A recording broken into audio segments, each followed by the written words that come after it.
अनेक यशस्वी शॉर्ट फिल्मच्या निर्मितीबरोबर चित्रपटसृष्टीत स्थिराव पाहणारे कोल्हापूरचे सुपुत्र सुनील शिंदे यांनी दिग्दर्शित केलेला निबार हा मराठी चित्रपट नुकताच प्रदर्शित झालाय.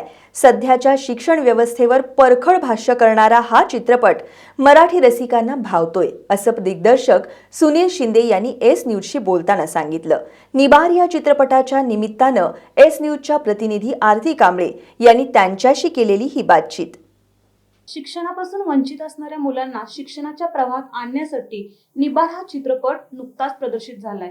शिक्षण आणि समाज व्यवस्थेवर परखडपणे भाष्य करणारा हा चित्रपट 13 जून रोजी प्रेक्षकांच्या भेटीला आलाय. या चित्रपटाचे दिग्दर्शक आणि कोल्हापूरचे सुपुत्र सुनील शिंदे सर आज आपल्यासोबत आहेत. चित्रपटाच्या संकल्पनेपासून ते निर्मितीपर्यंतचा प्रवास आपण त्यांच्याकडूनच जाणून घेणार आहोत. सर, एस न्यूज परिवारामध्ये तुमचं खूप खूप स्वागत आहे. धन्यवाद ताई, धन्यवाद. सर, निबार या चित्रपटाचं नेमकं कथानक तुम्ही कशा पद्धतीने केलंय? ऍक्च्युली हे जे कथानक आम्ही वर्कआउट करत होतो, तर पहिली वन लाईन याची जी मी लिहिली होती ती वन लाईन लिहिली होती 2010च्या आसपास. त्यानंतर हळूहळू हे डेव्हलप करत गेलो. हे डेव्हलप करत असताना 2014 पर्यंत मला वेळ गेला ते. आणि इन बिटवीन ज्यावेळी माझं बीएड झालं त्यानंतर, तर बीएडला असताना मला आरटेक्स सारखा एक सब्जेक्ट माझ्या अभ्यासात आला. तो आरटेक्स सब्जेक्ट माझ्या अभ्यासात आल्यानंतर माझ्या लक्षात आलं की यामध्ये खूप काहीतरी खोलवर आपल्याला समाजाला देण्यासारखं आहे, जे आर्टिएक्ट माहितीच नाही लोकांना. खऱ्या अर्थानं आज पण लोकांना आर्टिएक्ट माहिती नाहीये. आरटीई जो आहे, राईट टू एज्युकेशन ऍक्ट, हा अजूनही माहिती नाही लोकांना, तळागाळातल्या लोकांना. तो समजून देण्याच्या दृष्टिकोनातून याचं कथानक मी बांधत गेलो. हे कथानक बांधत असताना मला राजेश दुर्गे, जे माझे गुरुबंधू आहेत, मोठे लेखक आहेत, त्यांनी खूप कोऑपरेट केला. आम्ही दोघांनी मिळून ही स्क्रिप्ट डेव्हलप केली आणि ह्याचं कथानक वर्कआउट झालं. आजच्या करमणूक प्रधान चित्रपटांच्या लाटेत शिक्षणासारख्या गंभीर विषयाला हात घालण्याचं धाडस नेमकं सर कशा प्रकारे तुम्ही केले? अगदी महत्वाचा प्रश्न आहे, कारण हे धाडसच म्हणावं लागेल. कारण कमर्शियल विचार करत असताना असे विषय घेत नाही कोण बेसिकली. पण आम्ही घेण्याचं ठरवलं, कारण आपण एक भारताचे नागरिक आहोत आणि आपलं पण एक कर्तव्य आहे की प्रत्येक समाजातील घटकाचे कर्तव्य आहे की समाजाला, येणाऱ्या पिढीला आपण काहीतरी चांगलं दिलं पाहिजे. आणि मला हे योग्य वाटलं की आर्टिएक्ट लोकांना समजला पाहिजे, तळागाळातील लोकांना समजला पाहिजे आर्टिएक्ट करून, जेणेकरून याचं महत्व आणि जे आदरणीय डॉक्टर बाबासाहेब आंबेडकरांनी असेल किंवा शाहू महाराजांनी जे काम केलेलं आहे शिक्षणाच्या बाबतीतलं, किंवा फुलेंनी जे काम केलेलं आहे शिक्षणाच्या बाबतीतलं, हे आर्टिएक्टच्या माध्यमातून अजून कसं खोलवर पोहोचवता येईल, यासाठी मग खास करून मी हा विषय निवडला. सर, निबार या चित्रपटाला निबार हेच नाव का दिलं गेलं, यामागे नेमकं कारण काय आहे? सगळ्यांना पडलेला प्रश्न आहे. निबार ज्यावेळी आम्ही आता लॉन्च केलं त्यावेळी बऱ्याच जणांनी गुगल केलं की याचा अर्थ काय आहे. निबार मीन्स एक निबार मानसिकता आहे लोकांची, समाजाची एक अशी मानसिकता आहे की ती कधी नष्ट होईना झालेली, पण ती नष्ट करण्यासाठीचा घातलेला त्याच्यावरचा प्रहार आहे तो. आणि आमच्या सिनेमात जर तुम्ही आता बघाल तर मुलं आहेत, काही मुलांच्यावरचा सिनेमा आहे हा. तर ती मुलं जी आहेत ना, ती मुलं परिस्थितीने इतकी निबार झालीत की त्यांच्यावर ऊन वारा पाऊस याचा कसलाही परिणाम होत नाही. दुसरी गोष्ट की शासन इतकं निबार झालंय की यांची परिस्थिती त्यांना दिसेना झाली. रोज सिग्नलवरती भीक मागणारी मुलं दिसत आहेत, रोज देवळाजवळ भीक मागणारी मुलं दिसत आहेत, ट्रेनमध्ये भीक मागणारी मुलं दिसत आहेत. परंतु याच्या बाबतीत शासन तितक्या ताकदीनं काही करत असेल असं दिसून येत नाहीये. आणि म्हणून ते निबार पण दाखवण्याचा प्रयत्न त्याच्यामध्ये आहे. पण सर, हे नाव तुम्हाला सुचलं कसं? यामागे काही कारण होती किंवा काही प्रसंग तुम्हाला अनुभवायला आले का? खऱ्या अर्थाने नावाची गंमत अशी की ज्यावेळी पहिल्यांदा गोष्ट लिहिली होती त्यावेळेचं नाव भोवरा होतं. आणि ज्यावेळी स्टेट गव्हर्नमेंटला मला याचं अवॉर्ड मिळालं 2015च्या आसपास, तर ज्यावेळी त्याला बेस्ट स्टोरीचं अवॉर्ड मिळालं होतं आपल्या स्टेट गव्हर्नमेंटचं, त्यानंतर सिनेमा वर्कआउट करायला घेतला. मग पहिली शॉर्ट फिल्म करू म्हटलं, पण शॉर्ट फिल्म करताना लक्षात आलं की ह्याचा सिनेमा होऊ शकतो, हा मोठा विषय आहे. मग आम्ही सिनेमा वर्कआउट केला. आदरणीय राजेश दुर्गे सर असतील, त्यानंतर आदरणीय अरुण नलावडे सर असतील, यांच्या माध्यमातून मी सिनेमा वर्कआउट केला. पण नाव मला बदलायचं होतं, कारण भोवरा जरा मला जुनाट वाटत होतं. आणि सिनेमा वर्कआउट करताना मला निबार सापडलं त्याच्यामध्ये. आणि ऍक्च्युली ते त्या गोष्टीला आणि त्या मानसिकतेला त्या गोष्टीच्या ते परफेक्ट बसलं असं मला वाटतं. सर, निबार सारख्या चित्रपटाची निर्मिती करताना तुम्हाला नेमकी आव्हानं काय आली किंवा अडचणी कोणत्या आल्या का? अडचणी आल्या म्हणजे पहिल्यांदा फायनान्शियल अडचणी सगळ्याच दिग्दर्शकांना जी येते ती आली. फायनान्सर शोधत होतो, 30-35 फायनान्सर आम्ही जवळजवळ मी शोधले. त्यानंतर मग माझी चटका नावाची एक फिल्म आली होती याच्या आधी, नवपुस्तक नावाची एक फिल्म माझी आली होती, त्यांना बरेचसे अवॉर्ड मिळाले होते. आणि हे ध्रुव फिल्म्स आणि एंटरटेनमेंटचे जे आदरणीय संतोष बनगे सर जे आहेत आणि आदरणीय भरत सावंत सर आणि अनिकेत माळी हे 3 प्रोड्युसर आहेत आमच्या या सिनेमाचे.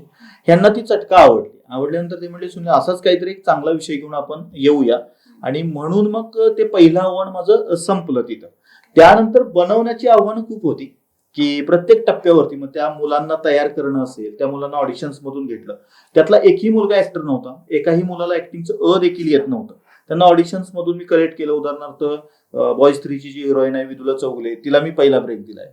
त्यानंतर मिनल डिसोजा जी आता तुम्हाला दिसते सिरियल्स मध्ये वगैरे, प्रणवी पाटील, यांना ऍक्टिंगचं पण बेसिक माहित नव्हतं मिनलला वगैरे. यांना ऍक्च्युली गावातून उचलून मी आणून 1 महिना वर्कशॉप देऊन ऍक्टिंगच्या पासून बेसिक पासून सगळ्या थेअरी शिकवून त्यांना तयार करणं हे पहिलं आव्हान होतं माझ्या मागे. कारण मला ते रॉ करायचं होतं बरंचसं, आणि ते आव्हान पोरांच्या कष्टामुळे मी पूर्ण करू शकलो. म्हणजे ज्यांना चित्रपट माहिती नाही, ज्यांनी कधी Yes. कामही केलेलं नाही, अशा Yes. मुलांना तुम्ही यामध्ये आणलंय. एक्झॅक्टली. प्रत्येक नवीन चेहऱ्याला तुम्ही या चित्रपटात संधी देण्याचं काम केलंय. आणि वैशिष्ट्य म्हणजे कोल्हापूरचे चेहरे मी आणण्याचा प्रयत्न केलाय. कारण मला कोल्हापूरचा प्रचंड अभिमान आहे, कारण मी कोल्हापूरचा आहे. भले काम जरी मुंबईत करत असलो तरी कोल्हापूर हे कोल्हापूर आहे शेवटी, आणि कोल्हापुरातून सिनेमा सुरू झाला याचा मला प्रचंड अभिमान आहे. म्हणूनच तुम्ही कोल्हापुरामधल्या मुलांना इथपर्यंत येऊन एक प्लॅटफॉर्म उपलब्ध करून दिलाय. एक्झॅक्टली. आणि आता पण मी नवीन जे सिनेमे करतोय, माझा सुताड, जवळजवळ मॅरिड आणि राखूस हे 3 सिनेमे लागोपाठ आहेत आता, तर हे 3 सिनेमे मी कोल्हापुरात करतोय. सर, शाळाबाह्य मुलांचा संघर्ष तुम्ही दाखवलाय चित्रपटात, पण या चित्रपटामध्ये सर्वाधिक प्रसंग तुम्हाला कोणता भावला? यामध्ये मला प्रसंग भावला असा की एक सीन आहे याच्यामध्ये की ती मुलं ना आपापसामध्ये कॉन्ट्रीब्युट करून ना एकमेकांना शाळेत घालवण्यासाठी ट्राय करतात.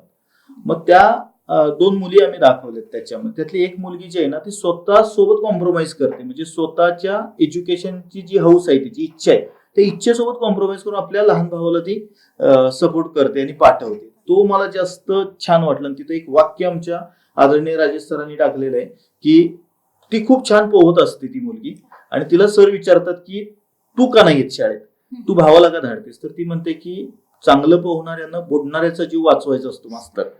तर अशा पद्धतीचा तो सीन आहे, मला तो खूप जास्त भावला. सर, निबार चित्रपटामध्ये मराठीमधील अनेक दिग्गज कलाकार आहेत. यस. त्यांच्याशी काम करतानाचा तुमचा अनुभव कसा होता? आणि प्रत्येकाचं कामाचं स्वरूप वेगळं होतं, तर त्यामध्ये तुम्ही नेमकं योगदान कशा पद्धतीने दिलेलं आहे?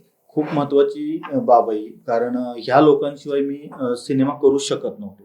त्यातलं एक आदरणीय नाव पहिलं म्हणजे आदरणीय शशांकजी शेंडे सर आहेत, देविका दप्तरदारजी मॅडम आहेत, आदरणीय सायली संजू मॅडम आहेत, आदरणीय शशांक केतकर आहेत, आणि सगळ्यात महत्वाचं म्हणजे ज्या माणसानं पहिल्या ऑस्कर एंट्री दाखवली मराठीला ते म्हणजे आदरणीय अरुणजी नलावडे सर, ज्यांच्यामुळे मी इंडस्ट्रीत आलो, जे माझे गुरु आहेत इंडस्ट्रीतले. तर त्या लोकांसोबत काम करण्याची मला संधी या निमित्तानं मिळाली. संबंध होते आमच्या आधीचे, पण ऍज अ दिग्दर्शक म्हणून काम करत असताना या लोकांचा एक वेगळा पैलू सुद्धा मला बघायला मिळाला, आणि ही दिग्गज लोक मोठी आहेत. त्याचबरोबर सगळ्यात महत्वाचं म्हणजे सुनील जाधव नावाचे जे माझे कलिक आहेत, माझा मित्र आहे, एडिटर आहे तो फार मोठा, बरेच सिनेमे त्यानं, मराठीतला टॉपचा एडिटर, त्यानं खूप मदत केली मला या सगळ्या याच्यामध्ये. आणि राजेश दुर्गे जे माझ्या सोबत मोठ्या भावासारखे, गुरुबंधूसारखे कायम आहेत, की ज्यांनी स्क्रिप्ट वर्किंग मध्ये, रिसर्च मध्ये मला प्रचंड मेहनत केली माझ्यासोबत. सर, आतापर्यंत तुम्ही किती चित्रपटाचं दिग्दर्शन केलंय, आणि यामध्ये कोल्हापूरमध्येच किती चित्रपट तुमचे प्रदर्शित झालेत, किंवा किती कोल्हापूरमधल्या मुलांनी त्या चित्रपटांमध्ये काम केले?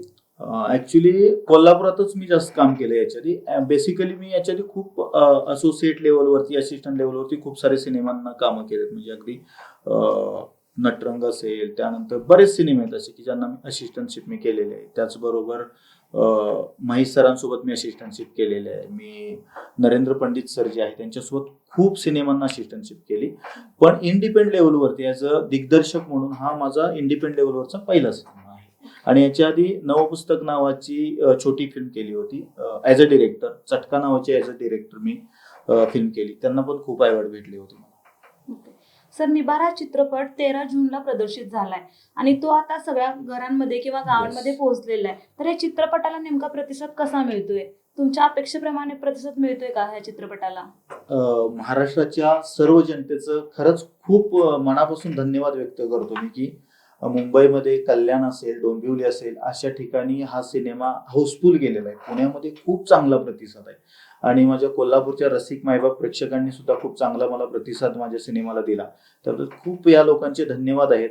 आणि ज्या सगळ्या टीमनं मला सपोर्ट केला आणि ज्यांच्यामुळे हा सिनेमा घडला, ती सगळी माझी निर्माता असतील, माझी सगळी आर्टिस्ट टीम असेल, माझी मुलं असतील या सिनेमातली ती, आणि हा सिनेमा पोहोचवण्यामध्ये तुम्हा मीडियाचं फार मोठं योगदान मला लाभलेलं आहे. तर तुम्हा सगळ्यांचे मी खरंच नतमस्तक होऊन धन्यवाद व्यक्त करतो. सर्व मीडियाचे, सर्व पत्रकारांचे, सर्व चॅनल्सचे आणि ऑल ओव्हर मीडियाचे. त्यामुळे सिनेमा पोहोचला आणि सिनेमा जो आवडतोय लोकांना, मला खूप आनंद होतोय की सगळीकडे छान, बऱ्याच ठिकाणी हाऊसफुल आहे, बऱ्याच ठिकाणी चांगला प्रतिसाद आहे.